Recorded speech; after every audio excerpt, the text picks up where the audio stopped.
Never waste a minute thinking of any one you don't like. तो इससे क्या समझ में आता है? पीपल यू डोंट लाइक और people who don't like you are not worth your head space. You can only think about one thing at a one time. So why wasted?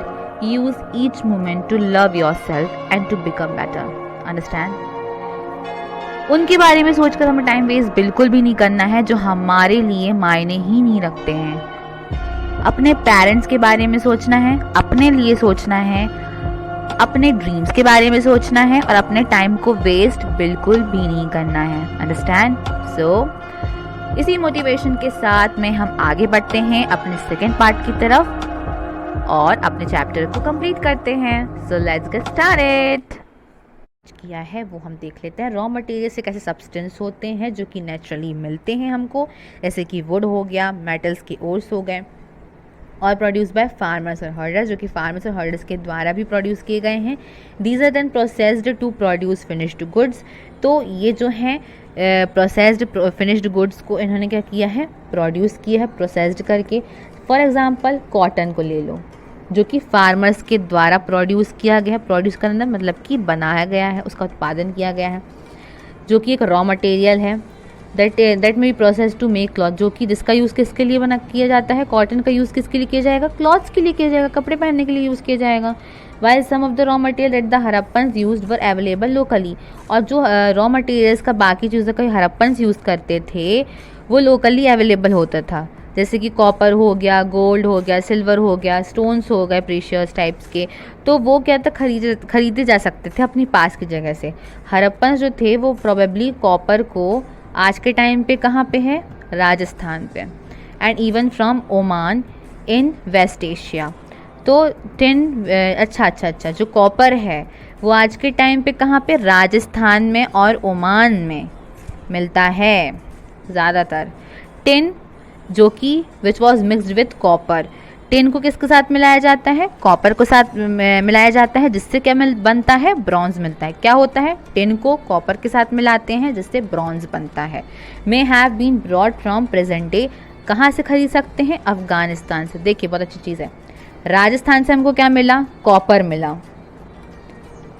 और Oman waste Asia से। ठीक है। Tin को किसके साथ मिलाया गया? कॉपर के साथ में मिलाया गया, जिससे क्या बना? हमारा ब्रॉन्ज बना, जो कि आज के टाइम पे कहाँ पे प्रेजेंट है? अफगानिस्तान में। अफगानिस्तान में हमको क्या मिलता है? ब्रॉन्ज मिलता है, और ईरान से भी मिलता है। गोल्ड को क्या कर सकते हैं? गोल्ड को जो कि कर्नाटका में है, तो गोल्ड कहाँ से आता है? कर्नाटका से आता है। ब्रॉन्ज कहाँ से आता है?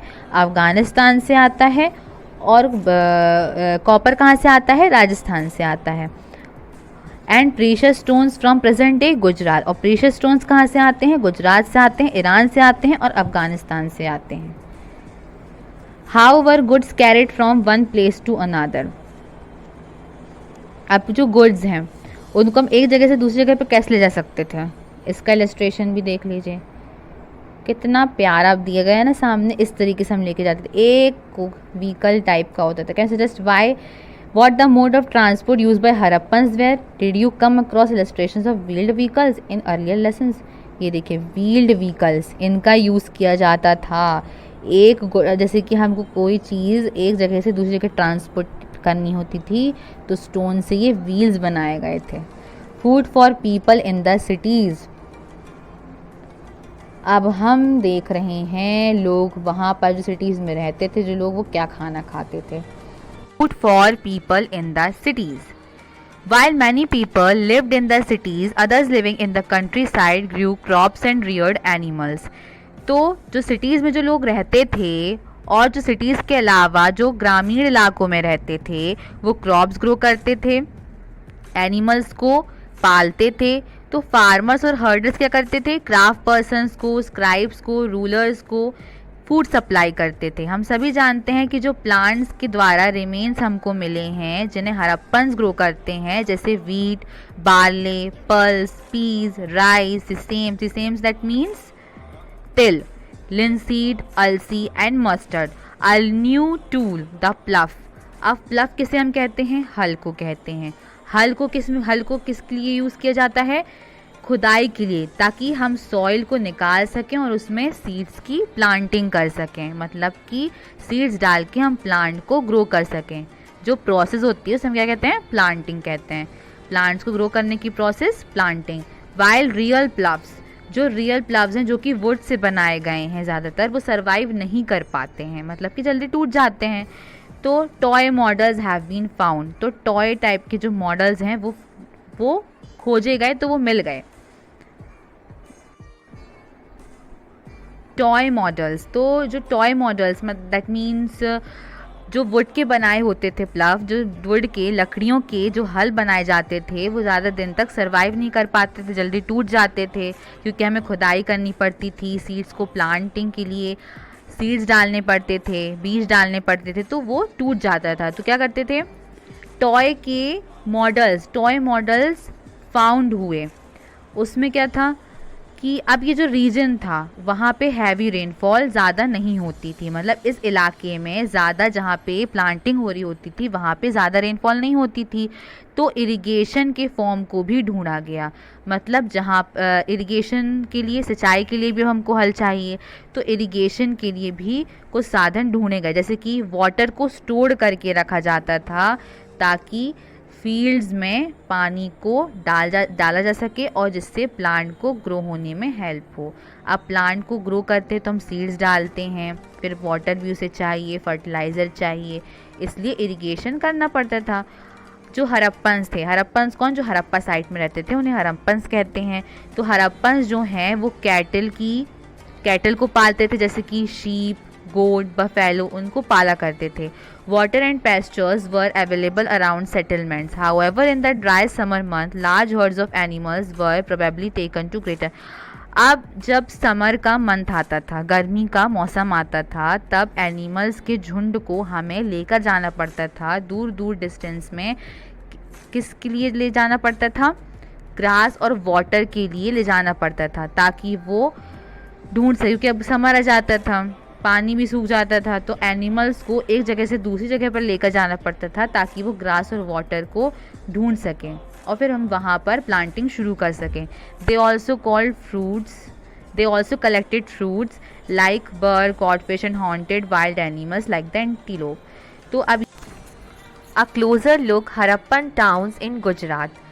The city of Dholavira was located on Khadar belt in the run of Kutch, where there was fresh water and fertile soil. अब देखिए, धोलावेरा क्या है, एक सिटी है जो कि कहाँ पर लोकेटेड है, खादिर बेट में लोकेटेड है। अब खादिर बेट क्या है, जो बेट मतलब क्या होता है, आइलैंड, तो आइलैंड में लोकेटेड है धोलावेरा, जो कि रन ऑफ कच्छ में है। रन ऑफ कच्छ क्या है, रन मतलब डेजर्ट। अब ये जो डेजर्ट एरिया है वो एक सॉल्ट मार्श है। What is salt Marsh? Salt is an area of flat, wet ground which is sometimes covered by salt water or contain area of salt water. This is called salt marsh. अब ये जो run of Kutch है ये seasonal salt Marsh है। Salt Marsh कहाँ पर है? Thar desert में है, जो कि डिस्ट्रिक्ट कच्छ है। कच्छ क्या है? डिस्ट्रिक्ट है, और स्टेट गुजरात है। मतलब गुजरात स्टेट में कच्छ डिस्ट्रिक्ट में, गुजरात स्टेट में कच्छ डिस्ट्रिक्ट के Thar desert Great Rann of Kutch में खादिर बेट लोकेटेड है, जहाँ पर धोलावेरा है। फिर से समझ लीजिए, धोलावेरा एक सिटी है जो कि खादर बेट मतलब एक आइलैंड में है, जो कि रन ऑफ कच्छ में है। रन ऑफ कच्छ क्या? एक सॉल्ट मार्श है, सीजनल सॉल्ट मार्श है, जो कि थार डेजर्ट में है। और डिस्ट्रिक्ट कच्छ, कच्छ इसलिए नाम रखा गया है, डिस्ट्रिक्ट एक जिला है, ओके, जहाँ पर हमें फ्रेश वाटर और फर्टाइल सॉइल मिल जाता है। Unlike some of the other Harappan cities which were divided into 2 parts, जो बाकी हड़प्पन सिटीज़ हैं जैसे मोहनजोदाड़ो, लोथल, तो ये जो सब हैं सिटीज़ वो 2 पार्ट्स में डिवाइडेड हैं, जबकि धोलावेरा जो है वो 3 पार्ट में डिवाइडेड है, और जो उसका हर पार्ट जो है वो स्टोन वॉल से सराउंडेड है, और उसका जो एंट्रेंस है वो कहाँ से है? गेटवे से है। और एक लार्ज ओपन एरिया भी है जहाँ पर पब्लिक सेरेमनीज़ हेल्ड की होती हैं, मतलब कि पब्लिक सेरेमनीज़ की जाती हैं। Other finds include large letters of the Harappan script, और हमें क्या मिला, लार्ज लेटर्स मिले हरप्पन स्क्रिप्ट के जो कि कार्व्ड की गई थी, उसमें नक्काशी की गई थी, out of white stone and perhaps inlaid in wood. अच्छा, वाइट स्टोन्स में और लकड़ियों में कार्व्ड किया गया था हरप्पन स्क्रिप्ट को। This is unique find as generally Harappan writing has been found on small objects such as seals. और जो यूनिक चीज़ें हैं जो हरप्पन राइटिंग की जो हमें मिली हैं वो कहाँ पे मिली हैं, स्मॉल स्मॉल ऑब्जेक्ट्स मिले हैं जैसे कि सील्स हो गई। The city of Lothal stood beside a tributary of the Sabarmati in Gujarat, close to the Gulf of Khambat. It was situated near areas where अच्छा, तो लोथल, अब लोथल भी एक सिटी है जो कि साबरमती ट्रिब्यूटरी मतलब सहायक नदी, साबरमती की सहायक नदी के पास में है लोथल, जो कि गुजरात में है, जो कि बहुत ही करीब है गल्फ ऑफ खम्बात, खम्बात की खाड़ी के बहुत ही करीब है। इट वॉज सिचुएटेड, और ये बहुत ही सिचुएटेड है मतलब कि बहुत ही करीब है रॉ मटेरियल्स के, such as small precious stones were is. अच्छा, तो गल्फ ऑफ खम्बात में हमको प्रीशियस स्टोन्स बहुत ही आसानी से मिल जाते हैं। ये बहुत ही इम्पॉर्टेंट सेंटर है स्टोन्स के ऑब्जेक्ट्स बनाने के लिए, जैसे कि shell, metal. There was also a store house, यहाँ पर एक स्टोर हाउस भी है सिटी में।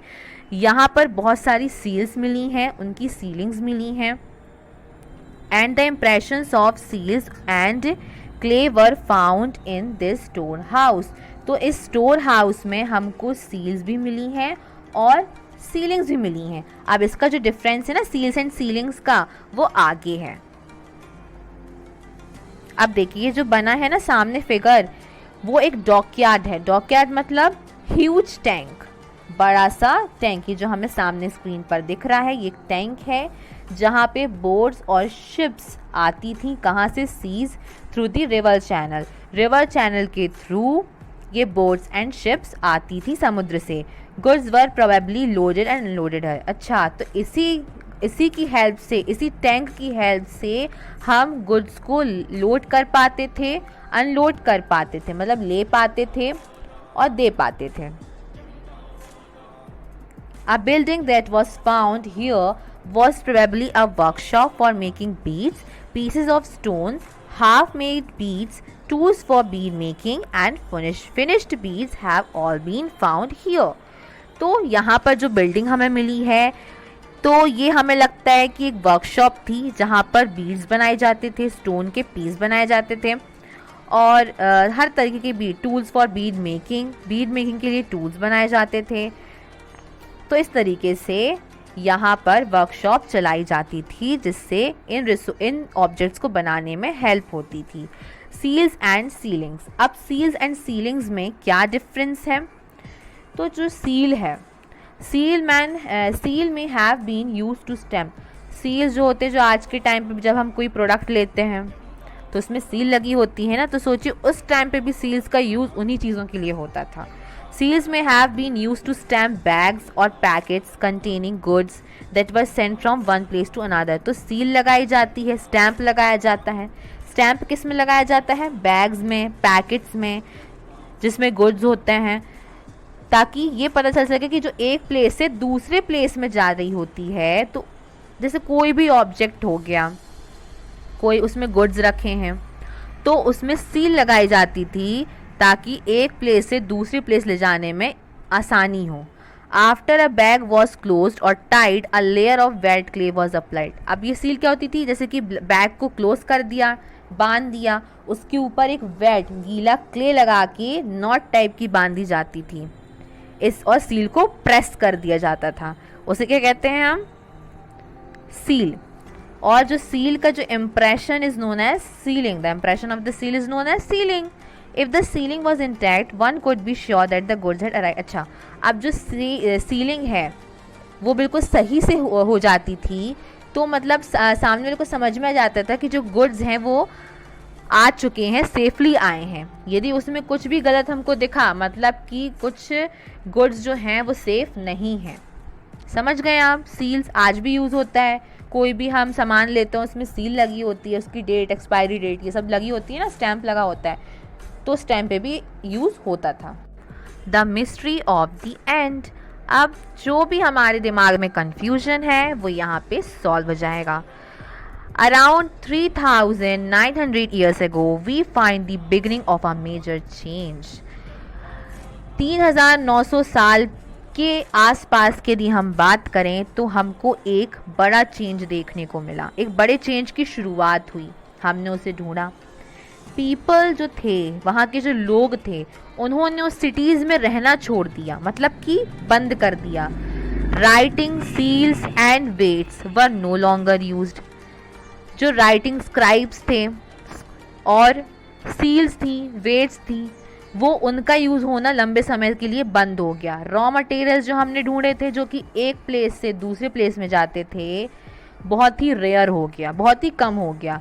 मोहनजोदाड़ो में हमें गार्बेज मिला, कचरा मिला। कहाँ पे? स्ट्रीट्स में, सड़कों पे हमें कचड़े मिले। ड्रेनेज सिस्टम जो था वो पूरी तरीके से ब्रोक डाउन मिला। And new less impressive houses were built. और जो घर थे वो लेस इम्प्रेसिव बनने लगे, मतलब कि नए बनने लगे और लेस इम्प्रेसिव बनने लगे, इवन ओवर द स्ट्रीट्स। अच्छा, तो देखिए, हर चीज़ जो हमें मिली थी वो धीरे धीरे बंद हो गई अपने आप, और हमें कुछ हाउसेस बने बनाए मिले। कहाँ पे? सड़कों पर घर मिले। Why did all this happen? ये सब क्यों हुआ? हम अभी तक श्योर नहीं है कि ये क्यों हुआ, लेकिन जो स्कॉलर्स हैं उन्होंने ये सजेस्ट किया है कि जो रिवर्स हैं वो सूख गई थी, और कुछ जो हैं लोग जो हैं वो सजेस्ट करते हैं कि डिफॉरेस्टेशन हो गया था। This could have happened because fuel was required for. अच्छा, ये सब चीज़ें इसलिए हुई थी क्योंकि हमें ब्रिक्स बनाने के लिए किस चीज़ का? फ्यूल का हमको ज़रूरत होती थी। और स्मेल्टिंग कॉपर ओर्स के लिए। Besides grazing by large herds of cattle, sheep and goat may have destroyed the green cover. In some areas there were floods. अब जो झुंड था कैटल्स का, शीप का, गोट का, उन्होंने क्या कर दिया? डिस्ट्रॉय कर दिया एग्रीकल्चर, क्योंकि वो खाते थे। उससे क्या हुआ? ग्रीन कवर, जो हमारा natural green cover, that means grasses, वो धीरे धीरे ख़त्म हो गई, नष्ट हो गई। कुछ एरियाज़ में फ्लड्स आ गई। But none of these regions, पर इनमें से कोई भी रीज़न ये हमें एक्सप्लेन नहीं कर सका कि ये जो सिटीज़ हैं जिन्हें हमने बड़ी मेहनत से हमने इनके बारे में एक चीज़ ढूंढी थी, अपने आप ही वो एंड हो गई, और हमें किसी भी रीज़न से ये पता नहीं चल पाया कि इन सिटीज़ का एंड आखिर हुआ कैसे था।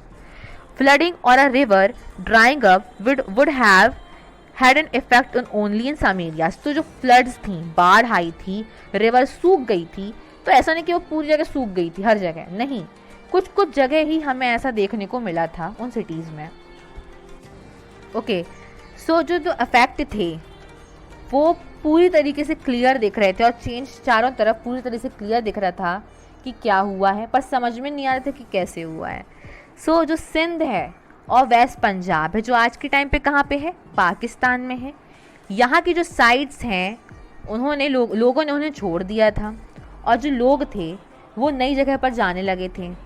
स्मॉलर सेटलमेंट, और जो ईस्ट है और साउथ है, यहाँ पे छोटे छोटे सेटलमेंट्स अपने आप होने लगे।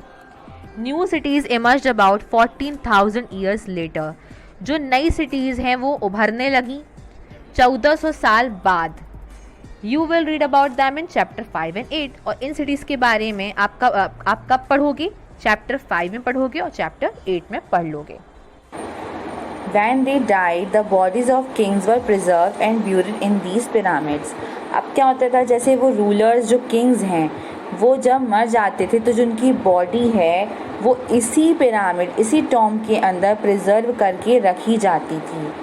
These carefully preserved bodies are known as mummies. अब ये जो प्रिजर्व करके हम इन बॉडीज़ को रखते हैं उन्हें हम क्या कहते हैं? ममीज़ कहते हैं। पर कार्टून्स में और मूवीज़ में कैसे दिखा देते हैं ना कि वो पूरी पट्टी लगी होती है और फिर वो चल रहे होते हैं और फिर हम डर जाते हैं उसे देखकर, तो उन्हें क्या कहते हैं? ममीज़ कहते हैं। A large number of object were also buried with them. बहुत सारे ऑब्जेक्ट्स को उनके साथ ही दफना दिया गया था। ब्यूरिड मतलब कि दफनाना। तो उसके साथ मतलब बॉडी के साथ में बहुत सारे ऑब्जेक्ट्स भी हैं जिन्हें दफना दिया गया था, जैसे कि food, drink, clothes, ornaments, utensils, musical instruments, weapons, animals, इन सब ऑब्जेक्ट्स को भी दफना दिया गया था। Sometimes even serving man and women were buried with the rulers. These are amongst the most elaborate burials known in world history. Okay, so क्या होता था कि जो मैन एंड वुमेन जो सर्व कर रहे होते थे रूलर्स के लिए, उनको भी दफना दिया जाता था उन्हीं के साथ में। और ये पूरे वर्ल्ड हिस्ट्री का बहुत ही मोस्ट एलैबोरेट ब्यूरियल्स है, मतलब कि बहुत ही एलैबोरेट करके समझाया गया है कि कैसे क्या हुआ था, किस वजह से हुआ था, ये सारी चीज़ें। और ये पूरी वर्ल्ड हिस्ट्री में सबसे ज़्यादा एलैबोरेट करने वाला ब्यूरियल्स है। Understand? Do you think Kings would have needed these things after death? क्या आपको लगता है कि ये जो किंग्स थे, क्या उनको ये चीज़ें चाहिए होती थी मरने के बाद भी? अब देखिए, जनरल नॉलेज के लिए मैं आपको चैप्टर से हटकर कुछ और इजिप्ट के बारे में बताती हूँ।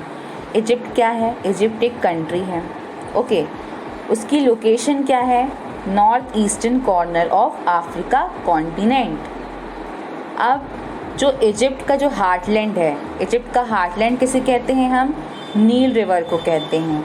और इजिप्ट क्या है? एक कंट्री है। और पूरे वर्ल्ड में 31st लार्जेस्ट कंट्री कौन है? इजिप्ट है। इजिप्ट की कैपिटल क्या है? Cairo, CAIRO, Cairo. प्रोनाउंस्ड कैसे कर सकते हैं हम? अल, उसको क्या और क्या कहते हैं हम इसको? अल क्वाइरा। मीनिंग, अब इसकी मीनिंग क्या है? विक्टोरियस। मीनिंग क्या है? विक्टोरियस। अब जो नील रिवर है, नील रिवर के क्या कहा था हमने कि नील रिवर के जो अलॉन्ग जो लैंड्स हैं उन्हें छोड़कर बाकी जो इजिप्ट का एरिया है वो ड्राई है, ड्राई डेजर्ट है। तो जो नील रिवर के जो अराउंड जो सिटी बनी हुई हैं वो सबसे बड़ी सिटीज़ हैं पूरे अफ्रीका कॉन्टिनेंट की। इसे भी हमें याद रखना है। Main cities of Egypt. अब जो इजिप्ट है उसकी मेन सिटीज़ कौन कौन सी हैं? Cairo is the main city as its capital. Understand? Cairo capital भी है और एक सिटी का नाम भी है जो कि सबसे मेन सिटी है इजिप्ट की। ओके, सो एंड यदि हम करेंसी की बात करें इजिप्ट की, तो करेंसी क्या है? इसकी ऑफिशियल करेंसी इजिप्टियन पाउंड है, official. Okay students, so thank you so much for watching this video. And अब इसका जो नेक्स्ट पार्ट आएगा वो किसके लिए होगा? क्वेश्चन एंड आंसर्स के लिए होगा। उसे भी हम समझेंगे और याद हमें फिर नहीं करना पड़ेगा। Okay, so thank you so much. And please यदि आप इस चैनल पर न्यू हैं तो सब्सक्राइब करिए ताकि आप